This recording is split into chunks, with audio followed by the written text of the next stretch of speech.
प्रभु राम देव भगवान अल्लाह खुदा ईश आदि नाम एक ही शक्ति के हैं। वो कैसा है, कहां है, कैसे मिलता है, किसने देखा है?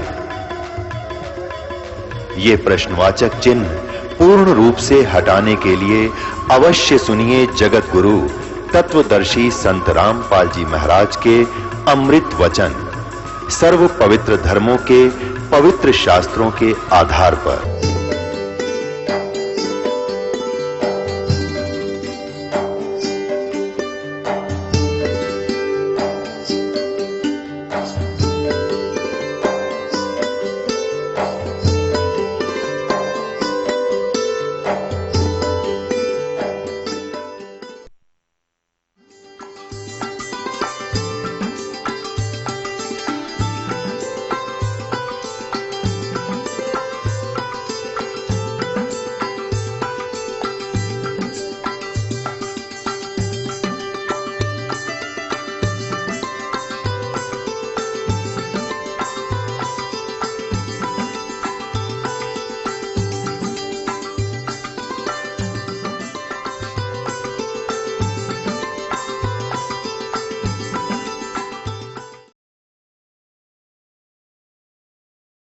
सतगुरुदेव की जय।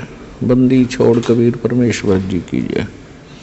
बंदी छोड़ गरीबदास जी महाराज जी की जय। स्वामी रामदेवानंद जी गुरु महाराज जी की जय हो।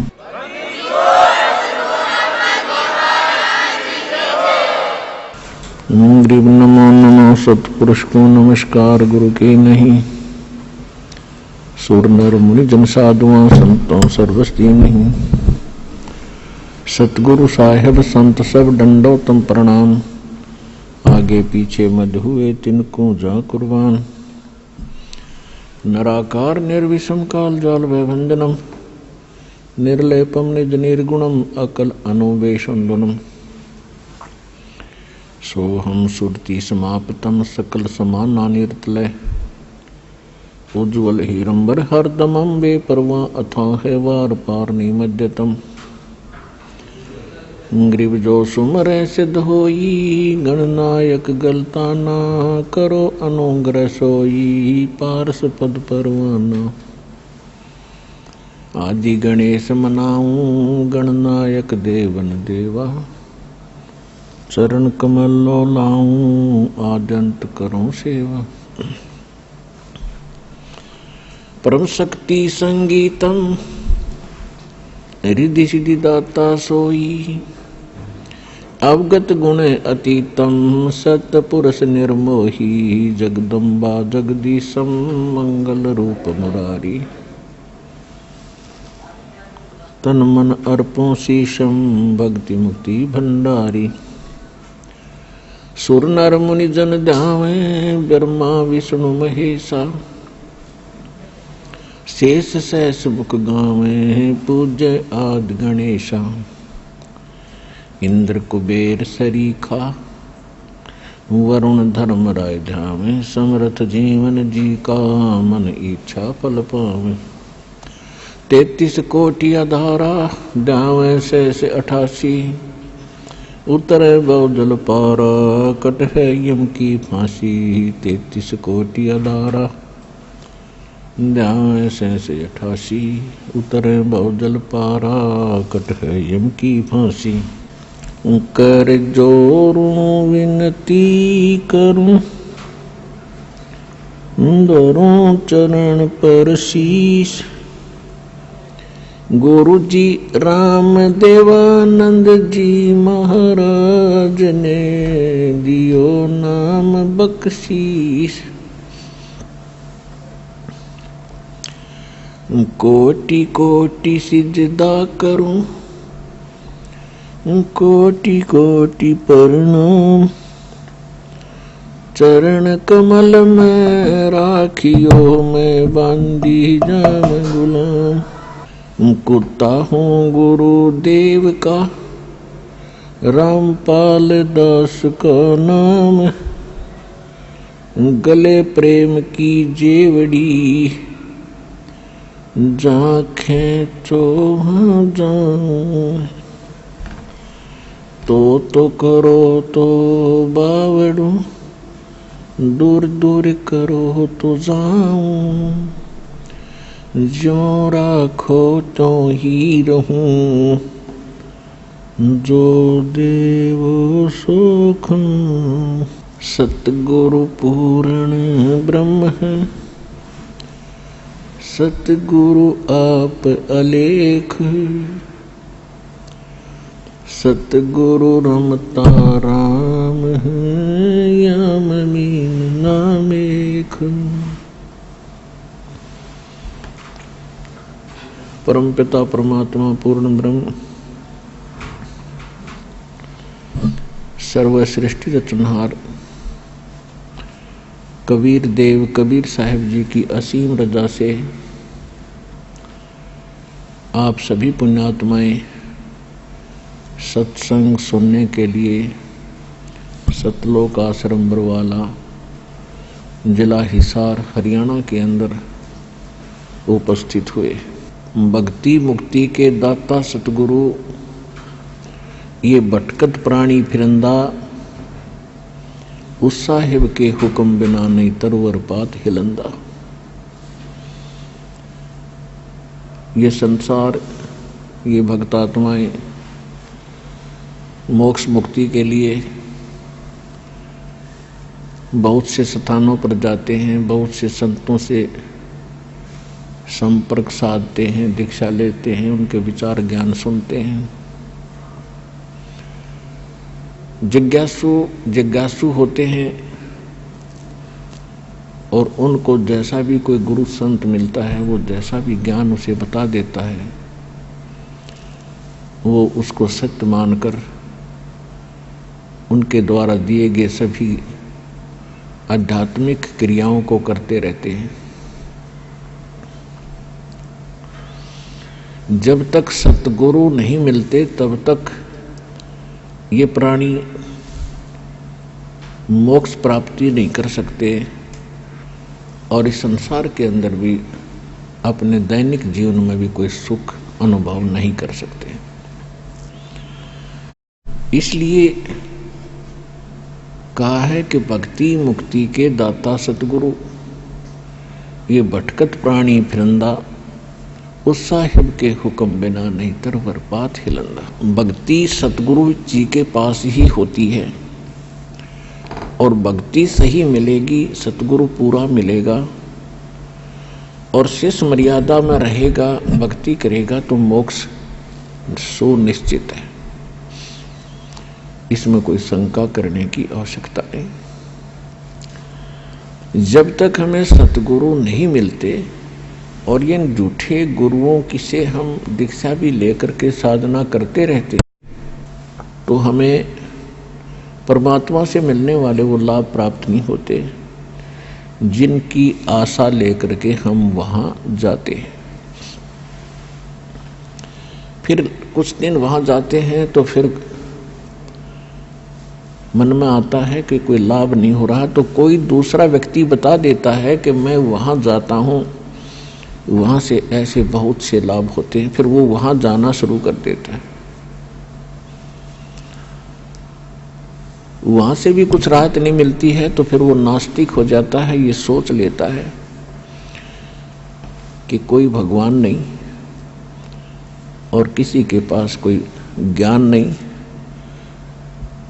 या तो वो उस कष्ट में मर ही जाता है या फिर नास्तिक होकर अपनी ही सूझबूझ से वो धनी होने की चेष्टा करता है, चोरी करने लगता है, रिश्वत लेता है, मिलावट करता है और ज्यादा कर्म बिगाड़ लेता है।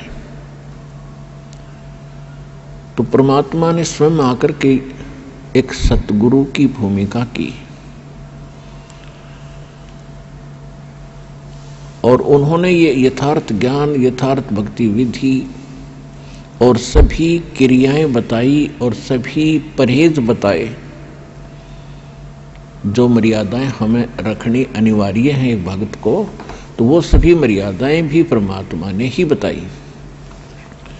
तो सतगुरु परमात्मा ही होता है, या फिर परमात्मा का कृपा पात्र कोई संत विश्व में एकाध ही होता है, वर्तमान में एक ही होता है विश्व में, दो सतगुरु नहीं होते। तो कहने का भाव यह है कि जब परमात्मा सतगुरु की भूमिका करने आए थे सन 1398 से सन 1518 तक काशी शहर के अंदर एक जुलाहे के रूप में, एक सिंपल मैन के रूप में अपना दैनिक कार्य करके दिखाया। एक कृत्रिम परिवार था, कृत्रिम बनावटी। वो कैसा था कि परमात्मा सतलोक के अंदर रहते हैं। सतलोक वो स्थान है जिसको गीता अध्याय नंबर 18 के श्लोक नंबर 62 में कहा है कि अर्जुन, तू सर्वभाव से उस परमेश्वर की शरण में जा, उसकी कृपा से ही तू परम शांति को और शाश्वतम स्थानम यानी सनातन परम धाम को प्राप्त होगा। गीता ज्ञानदाता अपने से अन्य किसी परमेश्वर की शरण में जाने को कह रहा है। तो वो परमेश्वर सतलोक में, शाश्वत स्थान में, सनातन परम धाम में रहता है और वहां से वो चलकर आता है यहाँ संसार के अंदर अपने ही जानकारी वो स्वयं बताने के लिए। तो इस लीला अनुसार परमात्मा सन 1398 में बनारस यानी काशी शहर के बाहर एक तालाब था, उसका नाम है लहर तारा तालाब। उसके अंदर कमल के फूल के ऊपर आकर विराजमान हुए, एक नवजात शिशु का रूप धारण किया। वहां से एक नीरू नीमा नाम के जुलाहा दंपत्ति थे, उनका कोई संतान नहीं थी। वो प्रतिदिन स्नान के लिए वहां जाया करते थे। जून का महीना था, पूर्णमासी का दिन, सुबह ब्रह्म मुहूर्त में वहां जब वो स्नान करने के लिए गए तो परमात्मा को वहां कमल के फूल पर एक बालक के रूप में उन्होंने प्राप्त किया, घर ले आए। परमात्मा ने 25 दिन तक कुछ भी आहार नहीं किया। माता पिता जो मुंह बोले माता पिता थे, यानी कृत्रिम परिवार था उनका, वो चिंतित हुए। फिर परमेश्वर की कृपा हुई, उनको प्रेरणा हुई और एक कुंवारी गाय लाई गई। कुंवारी गाय ने दूध दिया। उस कुंवारी गाय का दूध परमात्मा पिया करते थे बालक रूप में। ऋग्वेद मंडल नंबर 9 सूक्त नंबर 1 मंत्र 9 में यह प्रमाण है कि परमात्मा जब शिशु रूप धारण करके एक लीला करने आते हैं, उस समय उनकी परवरिश की लीला कुंवारी गायों के द्वारा होती है। और कबीर सागर के अंदर, ज्ञान सागर में यह प्रमाणित है कि परमात्मा 25 दिन तक कुछ आहार किया नहीं और तब उनको कुंवारी गाय उनके सामने लाई गई। कुंवारी गाय ने दूध दिया, उस दूध को परमात्मा पिया करते थे। एक तो ये सिद्ध होता जा रहा है कि हु इज गॉड, परमात्मा है कौन। जो वेदों को हम सत्य मानते हैं, वेद परमात्मा की महिमा से युक्त हैं। परमात्मा के गुणगान ही वेदों के अंदर लिखा गया है, भगवान का विधान बताया गया है। परमात्मा कैसी लीला करता है, कैसा है, कहाँ रहता है, उसके मिलने की विधि क्या है, यह हमारे सदग्रंथों में प्रमाणित है, विद्यमान है। तो उन्हीं सदग्रंथों से आज ये निष्कर्ष निकल रहा है, ये सच सामने आ रही है कि परमात्मा साकार है। इन वेदों के पढ़ने वाले आज तक हमें निराकार बताया करते थे। तेने खाक पढ़ा वेद, अपना जीवन नाश किया प्रभुता के भूखों ने या माया के पुजारियों ने, और हमारे पूर्वजों को डबो दिया, भूत बनवा दिए, पशु बनवा दिए, गलत साधना करवा के। वो भोले भाले थे। ये संस्कृत के बोलने वाले गुरु गण चतुर दिखाई देते थे। उन्होंने सोच लिया था कि बड़े विद्वान हैं, संस्कृत भाषा बहुत जानते हैं, सदग्रंथों को ठीक से जाना होगा, समझा होगा, लेकिन उनको कै ख भी पता नहीं था उन हमारे धर्म गुरुओं को, हमारे सदग्रंथों का, और ना उनका कोई अपना अनुभव था, जिस कारण से इन्होंने सारा ज्ञान उलट बता दिया। उस ज्ञान को सीधा करने में हमें कितना संघर्ष करना पड़ रहा है। 120 वर्ष परमात्मा रह गए, चले गए, किसी ने नहीं सुना वो क्या कहा करते थे। वो 600 वर्ष पहले बताया करते थे कि 3 देव की जो करते भक्ति उनकी कदे ना हो मुक्ति। और इसी बात का इतना भयंकर विरोध करवा दिया था धर्म गुरुओं ने। परमात्मा के साथ 100 सितम किए, ऐसे कैर ढाए, कलेजा मुंह को आता है उनकी लीलाओं को देखकर। वो हमारे लिए भटक रहे थे, हम उनके पीछे पड़ गए। तू जुलाहा है, तू धानक है, क्या जाने भगवान के बारे में, तेने क्या पता सदग्रंथों का। जो परमात्मा ने 600 वर्ष पहले वो ज्ञान दिया था वो लिपिबद्ध कर दिया गया आदरणीय धर्मदास साहिब जी के द्वारा। और आज वो ज्ञान जो भगवान बताया करते थे आज हमारे सदग्रंथों में ज्यों का तो मिला। तो इससे सिद्ध है कि जो हमारे धर्म गुरु थे वो हमारे सिलेबस से, हमारे दातुम ग्रंथों से अपरिचित थे, बिल्कुल महामूर्ख थे। वे जो टीचर अपने सिलेबस से परिचित नहीं है तो टीचर नहीं, वो तो महामूर्ख व्यक्ति है, विद्यार्थियों का नाशक है। तो कहने का भाव ये है कि जब परमात्मा 5 वर्ष के हुए, 5 वर्ष की आयु में 104 वर्ष के आयु के एक विद्वान पंडित ब्राह्मण स्वामी रामानंद जी को परमात्मा ने ज्ञान के अंदर पराजित कर दिया। उनको जवाब नहीं आ रहा था। तो कहने का भाव यह है कि परमात्मा ही स्वयं आकर के ज्ञान देते हैं। रामानंद जी को मालिक ने बहुत पहले तो वेदों गीता से पूछा कि आप कहते हो परमात्मा पाप नाश नहीं कर सकता, कर्म तो जीव को भोगने ही पड़ते हैं, जैसा जिसने किया वो तो भोगना ही पड़ेगा, और भक्ति भी करते ही रहना होगा। परमात्मा ने एक ही प्रश्न किया था, स्वामी जी आप ग्रंथों को मानते हैं, क्या आप वेदों को सत्य मानते हैं? स्वामी रामानंद जी वेदों को आधार मानकर ही जनता को ज्ञान बताया करते थे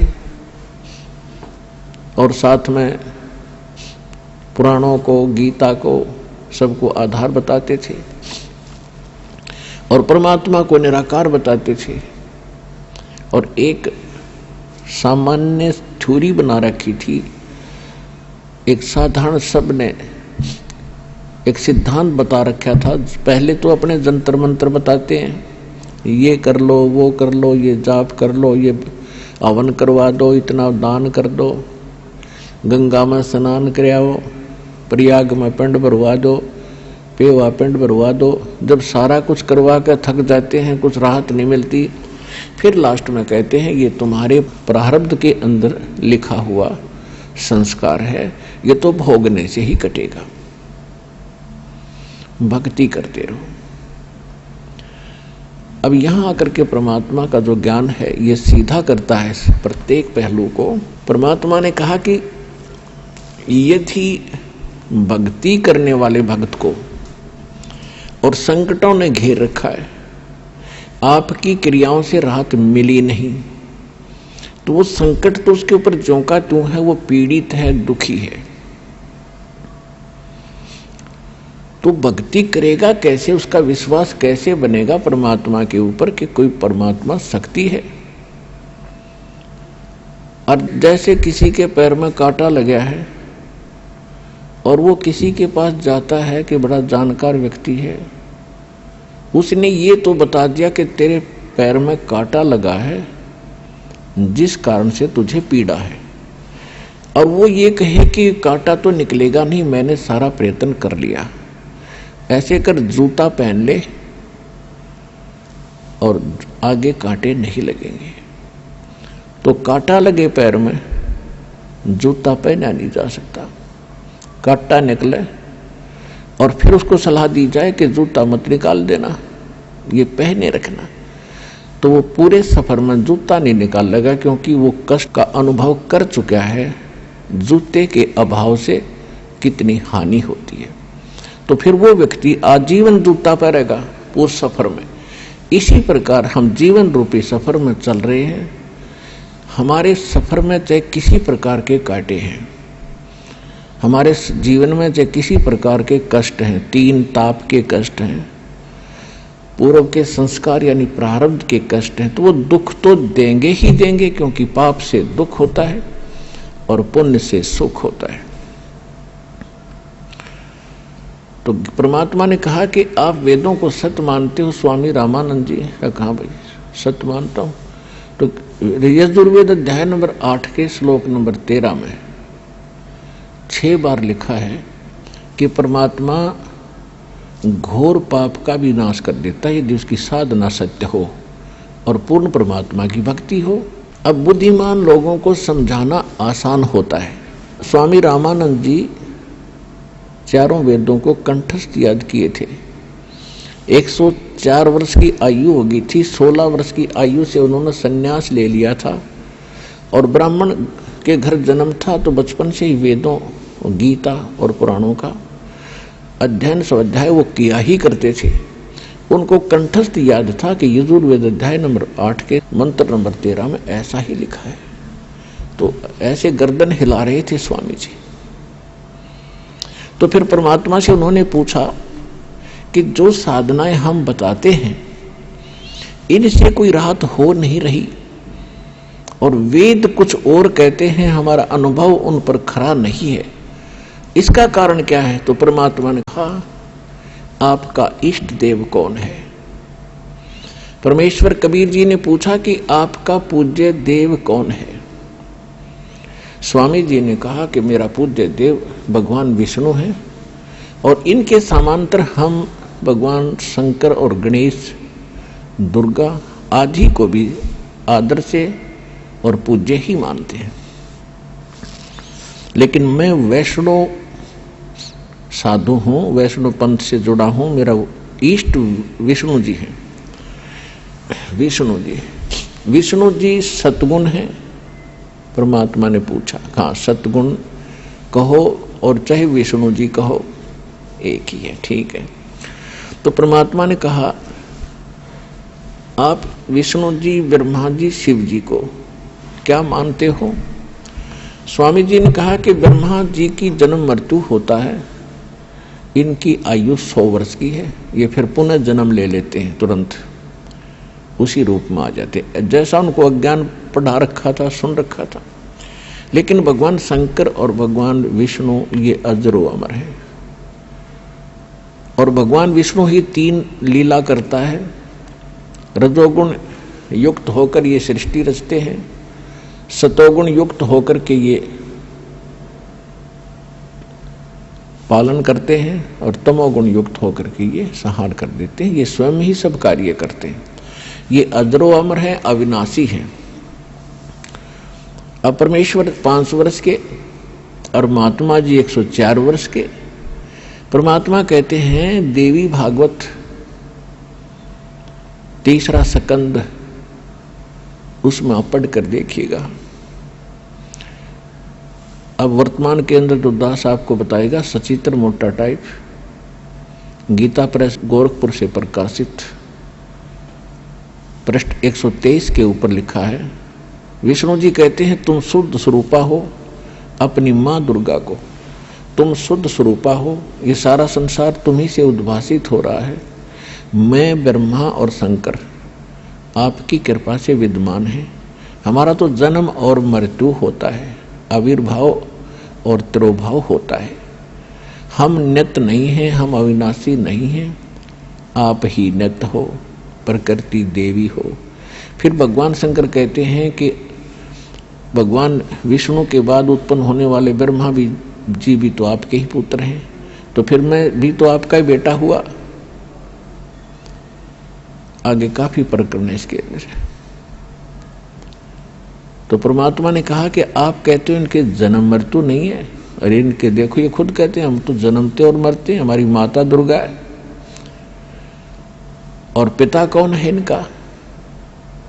अब वो तो बता ही चुके थे कि इनका कोई माता नहीं, कोई पिता नहीं। तो परमात्मा ने कहा मोती मुक्ता दर्शत नाही, ये जग है सब अंदरे। दिखत के तो नैन चश्म इनका, फेरा मोतिया बंदरे। ये दिखे थे बड़े विद्वान, संस्कृत को याद कर रखा कंठस्थ, सारा 2-2 घंटे संस्कृत में भाषण देते रहते हैं, और कह का पता नहीं तुम्हें अपने सदग्रंथों के बारे में। इसके लिए बताया है कि जिसको मोतिया बंद हो जाता आंखों में, उनकी आंखें बड़ी स्वस्थ दिखाई देती हैं, लेकिन उनको दिखता कुछ नहीं, वो नपट अंधे होते हैं। इसी प्रकार इन ऋषि महर्षियों और इन आचार्यों गुरुओं पंडितों के बारे में कबीर साहब कहा करते थे कि मोती मुक्ता दर्शत नाही, ये जग है सब अंदरे। दिखत के तो नैन चश्म इनके, फेरा मोतिया बंदरे। संस्कृत भाषा को बोलते हैं तब तो ऐसा लगता है जैसे बड़े विद्वान होंगे, और जब इनके अंदर की तलाशी ली जाती है, इनसे प्रश्न किया जाता है, ये चौड़े में फेल हो जाते हैं, ये नपट अंधे हैं, आंखों वाले अंधे हैं, इनको ज्ञान नहीं। तो परमात्मा ने कहा कि फिर आपने ये पढ़ा क्या स्वामी जी? अब स्वामी जी कति टूट गए। देखो, साधु संत भक्त परमात्मा के लिए ही प्रयत्नशील होते हैं। जो भक्त हैं उनको भी भगवान की तलाश है, इसलिए वो किसी गुरु के पास गए हैं, और गुरु जो पद पे प्राप्त बैठा है वो भी तो भगवान के लिए ही घर से निकला है, उसने प्रयत्न प्रारंभ किए हैं तो परमात्मा के लिए किए हैं। आज ठीक है वो गुरु पद पर बैठ गया और बहुत से यशस्वी हो गए हैं, तो उसने पुनः विचार करना पड़ेगा, क्योंकि उसको परमात्मा की आवश्यकता है। यदि उसका मार्ग गलत है तो आज भी ठीक किया जा सकता है उसको, और यदि आज भी ठीक नहीं करेगा अभी अपने अभिमानवश, तो वो दूना दोषी होगा। वो इस कैटेगरी का होगा कि जानबूझ साची तजय करे झूठ तने, और ताकि संगत है प्रभु सौपन में भी ना दे। वो कृतघ्नी व्यक्ति होगा, चाहे वैसे गुरु बना बैठा है, जिसको ये पता लग गया तेरा ज्ञान गलत, तेरा नाम गलत, तेरी साधना गलत, और वो फिर भी हार मानने को स्वीकार तैयार नहीं है, यानी फिर भी ये नहीं कहता अपने शिष्यों को कि अभी मेरा मार्ग गलत है, तो वो कृतघ्नी प्राणी बताया है। उसके विषय में कहा है कि जानबूझ साची तजय और करे झूठ तने, और ताकि संगत है प्रभु सौपन में भी नहीं दे। इसे नालायक आदमी की तो सौपने में भी भेंट नहीं होनी चाहिए इसके साथ। और जो उनके फंसे बैठे हैं भोली श्रद्धालु, अब उन्होंने स्वयं सोचना पड़ेगा।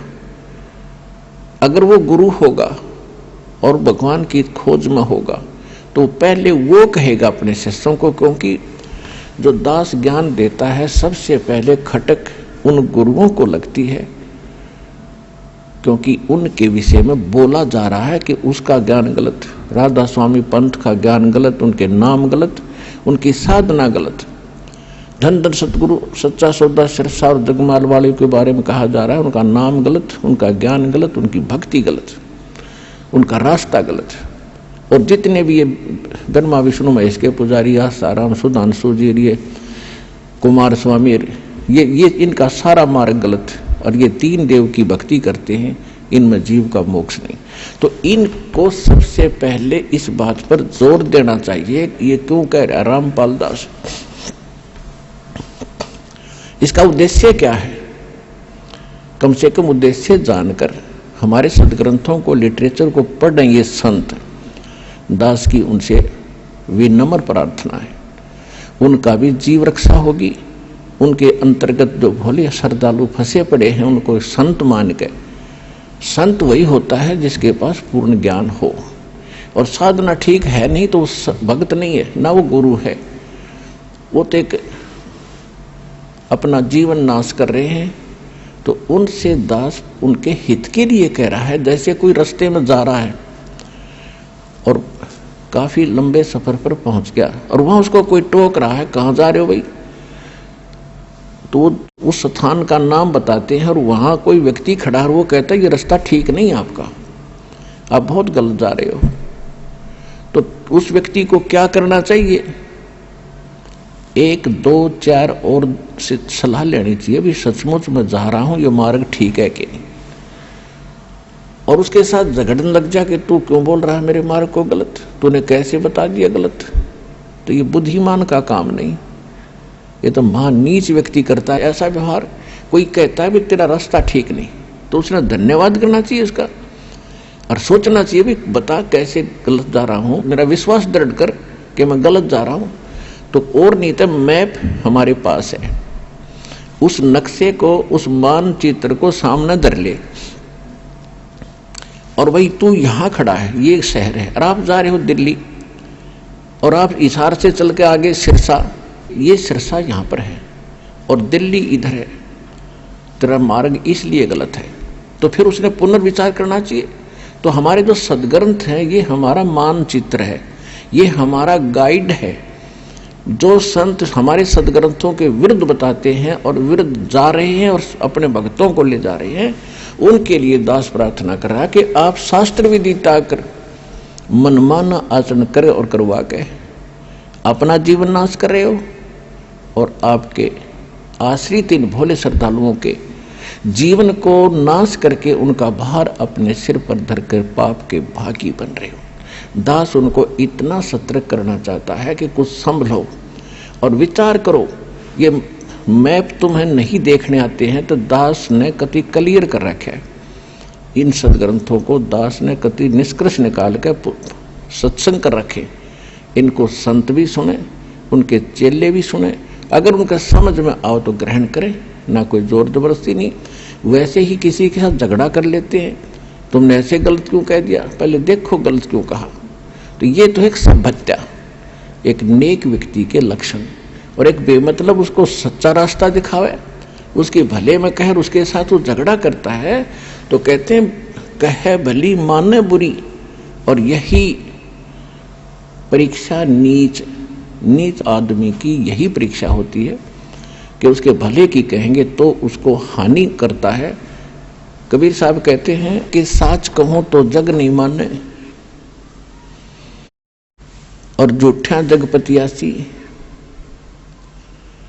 अगर साच कहूं तो ये जग नहीं मानता, इन झूठों की बात पर विश्वास किए बैठे हैं।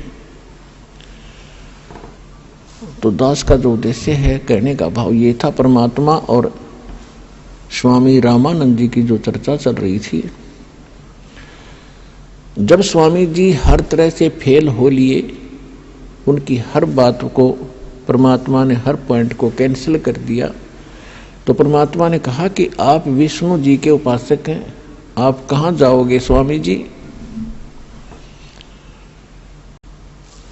अब स्वामी रामानंद जी कहते हैं कि मैं स्वर्ग लोक में जाऊंगा।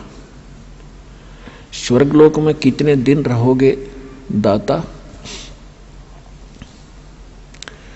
अब विद्वान पुरुष थे, तुरंत मान गए, श्रेष्ठ बता दिया कि जब तक मेरे पुण्य या भक्ति कर्म जो मैं कर रहा हूं, साधनाएं, ये पुण्य मेरे साथ रहेंगे तब तक मैं रहूंगा स्वर्ग में।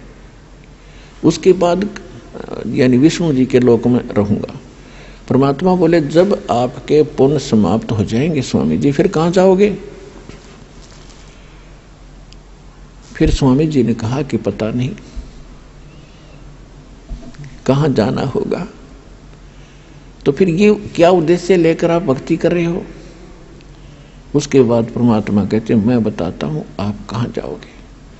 यहां पर आपकी जो साधना आप कर रहे हो, ब्रह्म तक की साधना, पर ब्रह्म तक की साधना, एक पार ब्रह्म यानी पूर्ण परमात्मा को छोड़कर अन्य जिस भी देव को इष्ट मानकर आप भक्ति करते हो, उनको क्या लाभ होगा। किया हुआ वर्क डन मिलेगा, किया कर्म प्राप्त होगा। और यहां दोनों कर्म बनते हैं, पुण्य कम बनते हैं, पाप घने बनते हैं। ये अक्षित्र ऐसा है। जैसे पृथ्वी ऊपर पग जो धारे, करोड़ जीव एक दिन में मारे। एक दिन में करोड़ों जीवों को मारकर आप घर बैठते हो। किस लिए? अपने पेट के लिए। तो यहां दोनों कर्म आपके सुरक्षित हैं, पुण्य भी और पाप भी। पुण्य भी ऐड होते हैं, जुड़ते चले जाते हैं पुण्यों में, और पाप जुड़ते चले जाते हैं पापों में। तो यहाँ पाप घने होते हैं, पुण्य कम होते हैं। पुण्य तो करने से होते हैं, पाप स्वतः होते हैं। श्रीमद् भगवत गीता अध्याय नंबर 16 के श्लोक नंबर 23 और 24 में कहा है कि जो शास्त्र विधि को त्याग कर मनमाना आचरण करते हैं, मनमाने मंत्र जाप करते हैं, मनमानी पूजाएं साधनाएं करते हैं, नकली गुरुओं के पास जाकर भक्ति कर रहे हैं, उनको न तो कोई सुख हो सकता और न उनकी गति हो सकती और न उनको कोई सिद्धि हो प्राप्ति होगी। अर्थात यूजलेस, व्यर्थ कति जीवन नाश हो रहा। आज आप देख रहे हो पूरे विश्व में, ये अभिमान की बात ना समझना, ये ज्ञान की बात समझना, पूरे विश्व में सतलोक आश्रम बरवाला जिला हिसार हरियाणा के अतिरिक्त कहीं शास्त्र अनुकूल साधना नहीं है, सब मनमान आचरण करें। तो जो साधनाएं वो कर रहे हैं उनसे लाभ तो होना ही नहीं, क्योंकि शास्त्र विरुद्ध है, और पाप डेली हो रहे हैं।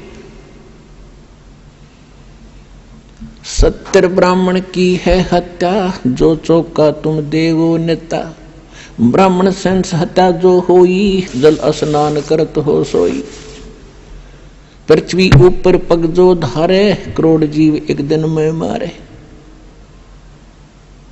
तो यहां पुण्यात्मा इस विचार करना पड़ेगा आपको, परमात्मा ने शिक्षित इसीलिए बनाया है। शिक्षा हम पढ़ रहे हैं, ग्रहण कर रहे हैं, एक रोजी रोटी का उद्देश्य लेकर हम सभी अपने बच्चों पे बेटा बेटियों को पढ़ा रहे हैं कि शिक्षा ग्रहण करें और आगे नौकरियां प्राप्त करें, इनकी रोजी रोटी ठीक चले। ये भी दास आपको बता दे, 1 करोड़ स्टूडेंट विद्यार्थी प्रति वर्ष शिक्षा पूरी करके फील्ड में आ जाते हैं। इन कितनों को नौकरी मिलती है? 1% को। 1 लाख मुश्किल से, और बाकी 10 लाख मान ले, 90 लाख तो फिर भी अपना वैसे ही काम करते हैं जो आम हम बिना शिक्षा ग्रहण किया करते थे। तो ये परमात्मा ने लालच देकर आपको पढ़वा दिया, और इस शिक्षा का केवल काम है कि आप भगवान को पहचान लोगे। अपने सदग्रंथों को, अपने घर में दबे खजाने को तुम खुद खोज लोगे। आप भिखारी बने फिरो थे, पूर्व पश्चिम उत्तर दक्षिण फिरदा दाणे दाणे नू। सर्व कला सतगुरु साहेब की, हरि आए हरि आने नू। कि तुम एक पेट के लिए पता नहीं कहां कहां भटक रहे हो,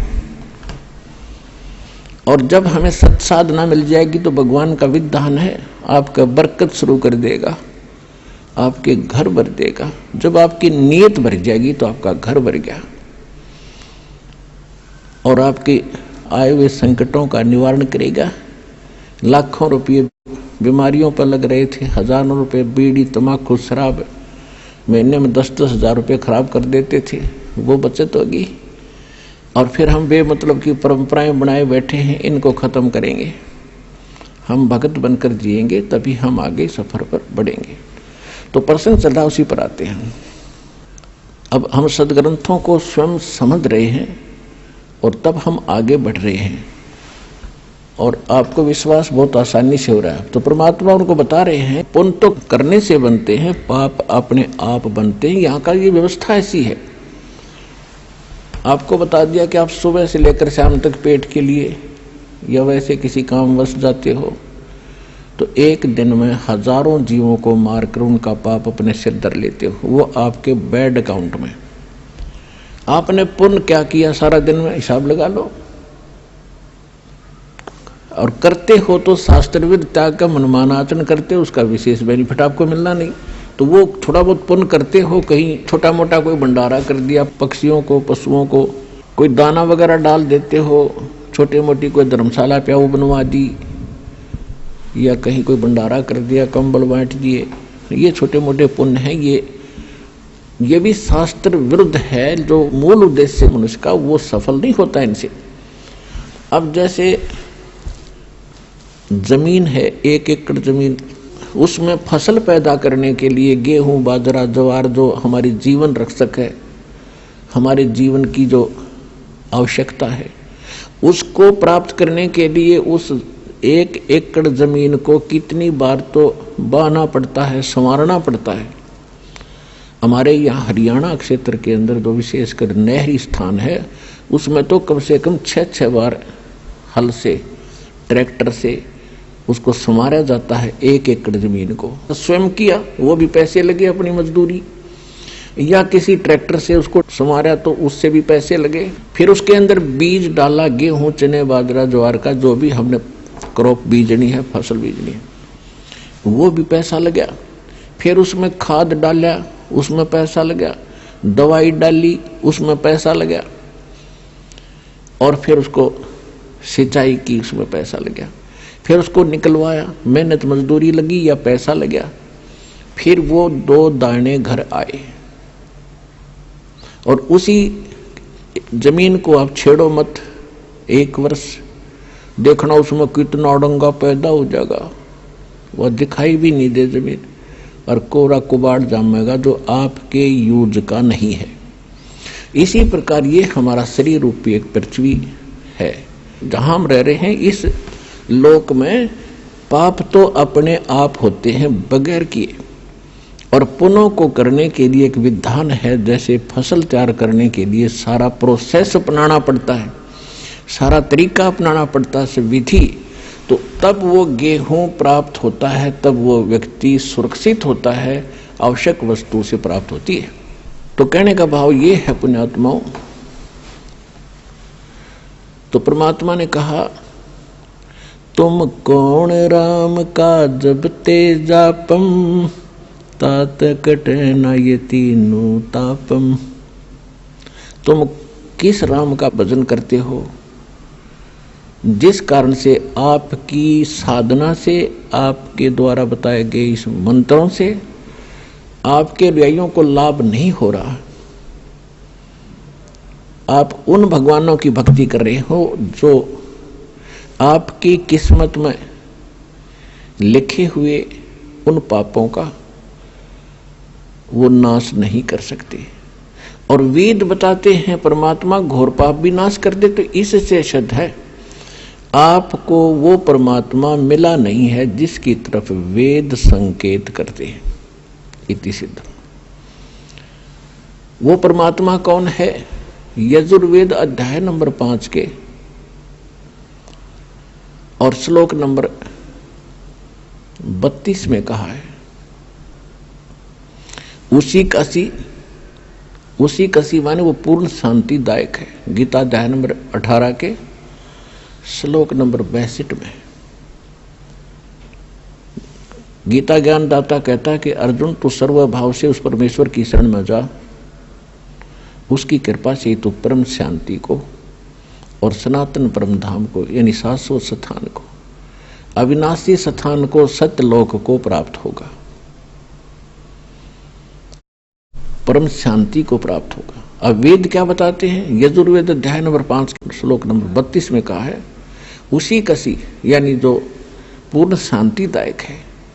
कबीर असी, वो कबीर है, वो कबीर परमात्मा है। वेदों में उसको कबीर देव कहते हैं, हम उसको कबीर साहब कहते हैं, और कुरान शरीफ में उसको अल्लाहू अकबर कहा है। वो कबीर असी, बमभारी असी, वो कबीर परमात्मा है जो बमभारी माने बंधनों का, अरी माने शत्रु, जो बंधनों का शत्रु है। अंगारी असी, जो पाप नाशक है, पापों का शत्रु। अग माने पाप, अरि माने शत्रु, जो पापों का शत्रु है, जो पाप नाशक है। और बमभारी जो कर्म बंधनों, जो हमारे, क्योंकि हम संस्कार से यहाँ फंसे हैं, हमारे संस्कार यहाँ पर हैं, तभी हम उन संस्कारों से जन्म मृत्यु में लगे हुए हैं। कभी किसी से हमारा संयोग है, किसी के हम पुत्र बन गए, किसी की पुत्री बन गए, किसी के पति बने, किसी की पत्नी बने। तो ये संस्कार हमारे जो हैं, इनके कारण हम बंद में हैं, और ये काल की बंद है, कैद है, बंदी ग्रह है। तो फिर परमात्मा खुद बताते हैं कि बंदी छोड़ हमारा नामम, अदर अमर है अस्थिर ठामम। अमर करूं सतलोक पठाऊं, ताते बंदी छोड़ कहाऊं। अमर करूं, तुम्हें यहाँ सदा के लिए सुखी कर दूंगा, जन्म मृत्यु से रहित कर दूंगा, तुम्हारे सब पापों का नाश करूंगा, सब संस्कार और बंधन यहाँ से समाप्त कर दूंगा, इसलिए मैं बंदी छोड़ कहलाता हूं। अनंत कोट ब्रह्मांड में बंदी छोड़ कहाँ आए, सो तो एक कबीर हैं जो जननी जने नमाए। आदरणीय गरीबदास साहिब जी गांव छुरानी जिला झज्जर वाले हरियाणा वाले को परमात्मा मिले थे। 10 वर्ष की आयु थी तब उनकी। किसान के घर जन्म था, जाट जाति में खेतों में अपना पशु चरा रहे थे, गव्वें चरा रहे थे। वहां परमात्मा आए सतलोक से, जैसा उनके नियम में है, अच्छी आत्माओं को मिलते हैं, उनको अपने ज्ञान से परिचित कराते हैं, सतलोक ले जाते हैं। सतलोक ले जाकर के आदरणीय गरीबदास साहिब जी को वापस छोड़ा, उनको मृत जान करके शमशान घाट पर रख दिया था, चिता के ऊपर रख दिया था। जब चिता के ऊपर वो सचेत हुए, उठ कर चले, तो उनको आभास हुआ कि सचमुच मैं कहीं और देश में गया था। अन्यथा वो सोच बैठते, घर पर स्वप्न होता तो सोचते मैं स्वप्न देखकर आया हूं। घर में हाहाकार मचा था, रिश्तेदार इकट्ठे हो गए थे और उनको चिता के ऊपर रख दिया गया था। तब उनको सचमुच वो एकदम दृश्य सारे सत्य महसूस हुए और परमात्मा ने उनके अंतःकरण में वो यथार्थ ज्ञान योग उनका खोल के और वो फीड कर दिया था, यथार्थ ज्ञान उनके अंदर भर दिया था। परमात्मा के ज्ञान से, परमात्मा के से प्राप्त दिव्य दृष्टि से गरीबदास साहिब जी ने फिर बताया, अनंत कोटि ब्रह्मांड का एक रति नहीं भारे, सतगुरु पुरुष कबीर हैं ये कुल के सिरजनहार। यानी हमारे सदग्रंथ बताते हैं कबीर इज गॉड, आंखों देखा वो महापुरुष बताते हैं Kabir is God. Who Kabir, वो कौन कबीर? अनंत कोट ब्रह्मांड का एक रति नहीं भारे, सतगुरु पुरुष कबीर हैं ये कुल के सिरजनहारे। हम सुल्तानी नानक तारे दादू को उपदेश दिया, जात जुलाहा भेद न पाया वो काशी माहे कबीर हुआ। अब स्पष्ट भी कर दिया कि हु कबीर, जो काशी में जाति जुलाहा धानक रूप में रहा करते थे, वो है वो भगवान सिरजनार। हम सुल्तानी नानक तारे दादू को उपदेश दिया। गरीबदास साहिब जी कह रहे हैं कि मुझे और इब्राहिम सुल्तान अधम एक मुसलमान राजा था इराक देश का, उसको और आदरणीय दादू साहिब जी को, आदरणीय नानक साहिब जी को हम सुल्तानी नानक तारे और दादू को उपदेश दिया, जात जुलाहा भेद नहीं पाया वो काशी माहे कबीर हुआ। अब स्पष्ट कर रहे हैं गरीबदास साहिब जी कि मुझे पार किया, दादू साहिब जी को पार किया, नानक जी को पार किया। अब दादू साहिब जी को परमात्मा ऐसे ही मिले थे जैसे गरीबदास साहिब जी को मिले थे। 7 वर्ष की आयु थी, जंगल में बच्चों में खेल रहे थे। एक साधु संत यानी जिंदा महात्मा का रूप बनाकर परमात्मा वहां आए, बच्चों से एक बात की, दादू जी को वहां लेकर गए, आत्मा को सतलोक के अंदर ऊपर के सब ब्रह्मांड दिखाए। दादू जी 3 दिन और 3 रात तक बेहोश रहे, अचेत रहे। सारे नगर में हाहाकार मच गई, गांव के अंदर रिश्तेदार इकट्ठे हो गए, ना मर रहा है, ना जी रहा है, ना खा रहा है, ना पी रहा है, कोमा के अंदर चला गया। अब सांस चल रही है, मृत भी नहीं कह सकते। तीसरे दिन परमात्मा ने उनको आत्मा को वापस छोड़ दिया। तब उठकर उन्होंने कहा था, जिन मुझको निज नाम दिया सोए सतगुरु हमार, दादू दूसरा कोई नहीं ये कबीर सिरजनहार। उसके बाद नानक साहिब जी को भी परमात्मा मिले थे बेई नदी के ऊपर। सुल्तानपुर एक शहर है, अब पश्चिमी पाकिस्तान के अंदर है। पहले ज्वाइंट भारत था सारा ही। तो वहां वो नौकरी करते थे एक राजा के घर, नवाब के यहाँ मोदी खाने में। नानक जी प्रतिदिन स्नान करने के लिए जाते थे। जो सुल्तानपुर के साथ से एक नहर बह रही है, दरिया नदी, वहाँ एक घाट बना हुआ था, वहाँ स्नान करने जाते थे। वहाँ परमात्मा उनको 2 बार मिले। पहली बार तो वो अपने आप जैसे यहाँ काशी में रहते थे उस रूप में गए। दूसरी बार फिर वो जिंदा महात्मा के रूप में उनको उसी स्थान पर मिले। उनको दरिया के अंदर स्नान करने के लिए डुबकी लगाने की बहाना करके 3 दिन तक अदृश्य कर दिया। कहीं और स्थान पर उनके शरीर को रखकर सतलोक के अंदर लेकर गए। तीसरे दिन ऊपर के सब ब्रह्मांड और सब कुछ दिखाकर अपना सचखंड सतलोक उनको वापस छोड़ दिया। तीसरे दिन जब नानक साहिब जी वापस आए और फिर उनको बताया गया था नानक साहिब जी को सतलोक के अंदर कि मैं काशी में जुल्हा रूप में रहता हूँ, कबीर मेरा नाम है और रामानंद जी मेरे गुरु हैं वहां पर। अब आदरणीय नानक साहिब जी की यह बात समझ में कम आई कि परमात्मा और धानक रूप में कहे वहां मैं जुल्हे रूप में रहता हूँ, और उधर से कहते हैं रामानंद जी मेरा गुरु है, तो भगवान का गुरु की क्या आवश्यकता है। तो ये असमंजस के कारण जब वो वापस आए तो उन्होंने पहली उदासी यानी पहली यात्रा, उदासी मीन संसार से उदास होकर के, ये संसार उनको फिर नकली दिखाई दिया, ये अस्थायी स्थान दिखाई दिया, हमारा वास्तविक स्थान नहीं है। जिस कारण से जगत से उदास होकर नौकरी त्याग कर नानक साहिब जी ने पहली यात्रा, पहली उदासी काशी की। अब वो उन्होंने जो ज्ञान प्राप्त हुआ था उसके आधार से अन्य भी किसी ब्राह्मण से, किसी मुल्ला और काजी से प्रश्न करते थे कि परमात्मा कौन है, कैसा है। जैसे हमारे हिंदू धर्म के धर्म गुरु बताते थे राम और कृष्ण ये परमात्मा है। नानक साहिब जी को आंखों देख चुके थे भगवान को, सतलोक कैसा है, ब्रह्मा विष्णु महेश जी की स्थिति कैसी है, वो कौन कितनी पावर रखते हैं। तो ये सब डिस्कशन करते करते पहुंच गए बनारस में। रामानंद जी के बारे में जानकारी प्राप्त की, तुरंत पता लग गया क्योंकि वो वेल नोन थे।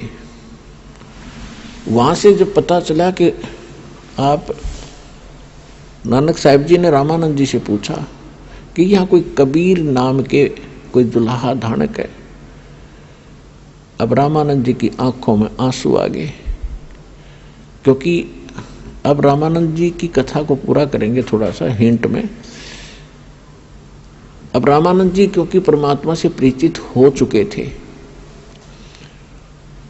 उनको, तो रामानंद जी ने एक सेवक भेज दिया नानक जी के साथ अपने आश्रम से, वहां जहां कबीर परमात्मा बैठकर जुलाहे का काम कर रहे थे, खड्डी में कपड़ा बुने थे।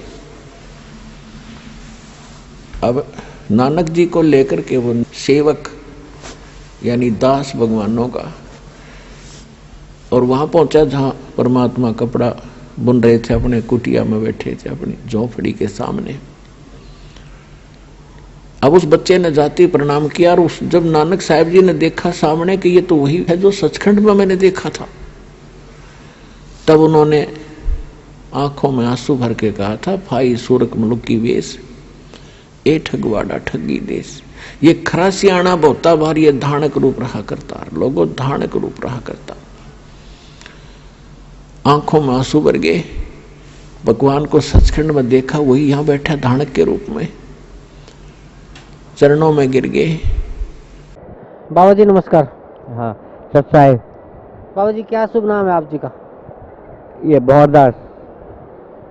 भंवरदास जी कहाँ से आए आप? रतलाम जिले से, गांव बरबोरना, तहसील रतलाम। बाबा जी परम संत सतगुरु रामपाल जी महाराज की शरण माने से पहले आप कौन सी भक्ति करते थे? हम पहले इंदौर सत्संग सुना और व्यास गए थे। गुरु गोविंद सिंह जी से नामदान हम लोगों ने उपदेश लिया था, मतलब पति पत्नी और गाँव वालों ने सभी ने। हम वहाँ गए और वहाँ से नाम उपदेश लिया था। राधा स्वामी सत्संग व्यास से, संत गुरविंदर सिंह जी से आपने नाम उपदेश लिया था। तो संत गुरविंदर सिंह जी ने आपको क्या नाम जाप करने के लिए दिया था? ये गुरु गोविंद सिंह जी ने हमें 5 नाम का उपदेश दिया था। ज्योत, निरंजन, ओंकार, निरंकार, सोहंग, सत्य नाम। ये 5 नाम जो आपको गुरविंदर सिंह जी महाराज द्वारा ये 5 नाम का जाप करने के लिए दिया गया था, उस मंत्र का जाप आपने कितने दिन तक किया और क्या लाभ मिला आपको? हमको करीबन 10-12 साल तक वो नाम का जाप किया, 2.5 घंटा तक, शाम सुबह, मतलब काफ़ी प्रयत्न किया, पर लाभ हमें कुछ नहीं हुआ, कुछ लाभ ही नहीं हुआ। और हम लोगों ने वहाँ भट्टियों पे सेवा की इंदौर में, और गाँव के अंदर पाइंट भी खुलवाया। बहुत ही मेहनत करके हम थक चुके थे, मतलब इतने बड़ा थक चुके कि मतलब गुरु कोई है भी नहीं पृथ्वी के ऊपर। इस प्रकार से फिर उसके बाद हम फिर एक नाई जात का मिला सत्संगी, उसने कहा भोपाल चले। भोपाल हम मधु परमहंस जी के वहाँ गए और उनसे भी एक नाम लिया। 2 साल तक वहाँ हम लोगों ने मतलब नाम का उद्देश्य लिया, पर वहाँ से हमको संतोष नहीं हुआ।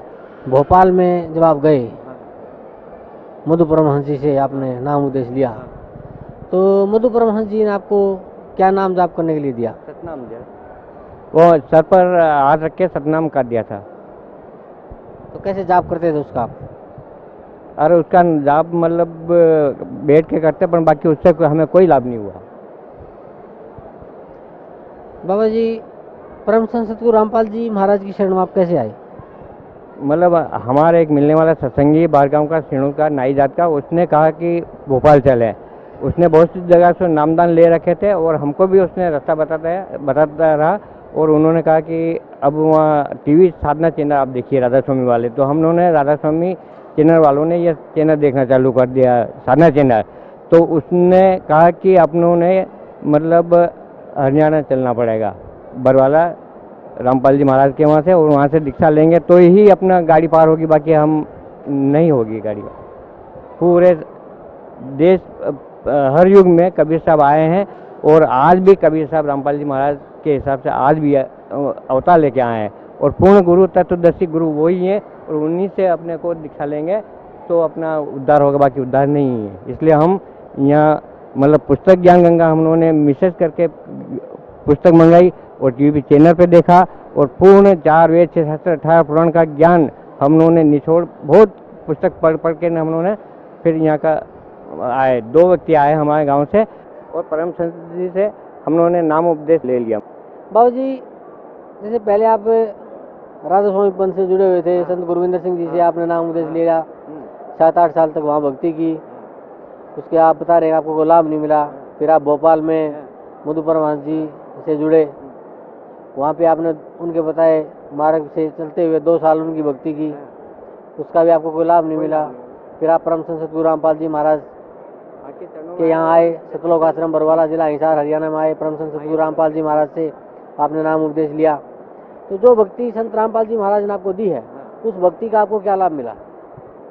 26/7 को देहांत हुआ और मैं यहाँ आ गया, और मैंने पगड़ी रस्म नहीं की, इसलिए मेरे से विरोध काफ़ी हो रहा है। इसलिए मैंने गुरु जी से, रामपाल जी से निवेदन किया कि आप मुझे यहीं सेवा दीजिए और मैं आपकी शरण में रहूँगा, क्योंकि ये काल की दुनिया है, काल की दुनिया में कोई जीने नहीं देता है।